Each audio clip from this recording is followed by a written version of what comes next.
Si vous êtes comme moi, j'imagine que vous vous servez beaucoup de l'Internet pour aller trouver de l'information, des réponses à des petits défis de la vie quotidienne. De plus en plus, moi, je me sers des outils d'intelligence artificielle pour aller chercher à comprendre une situation, un événement. C'est c'est bon pour, on pourrait dire, les questions de la vie quotidienne. Mais lorsque nous, nous sommes confrontés par des grandes questions sur le sens de la vie, sur l'orientation, sur notre raison d'être, où est-ce qu'on se tourne? Et c'est là où nous avons besoin d'une source de sagesse, et pas juste une sagesse partielle, une sagesse accomplie qui pourra nous guider, qui pourra nous éclairer. Dans la première lecture tirée du livre du Deutéronome, c'est Moïse qui parle au peuple.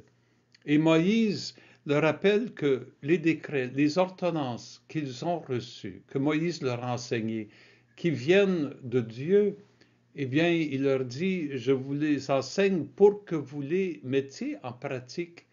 Ils seront votre sagesse et votre intelligence aux yeux de tous les peuples.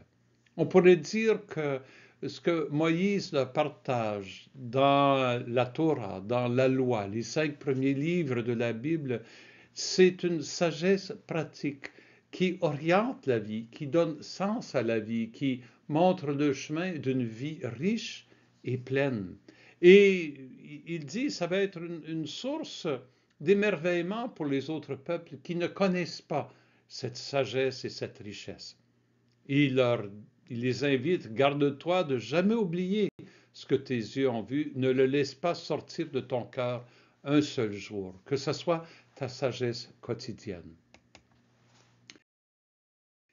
Jésus, en faisant référence à l'enseignement de Moïse, à la loi et à ceux qui sont venus après Moïse, les prophètes et leur enseignement, il dit à ses auditeurs, ne pensez pas que moi je suis venu abolir la loi de Moïse ou des prophètes, et il ajoute, je ne suis pas venu abolir, mais accomplir. En Jésus, nous trouvons une sagesse vraiment accomplie, une sagesse totale. Dans l'enseignement de Jésus, nous voyons un peu l'achèvement de ce qui était indiqué, de ce qui était esquissé dans la loi et les prophètes. Parce que Jésus, il est le Dieu vivant parmi nous, il est la parole vivante du Dieu vivant.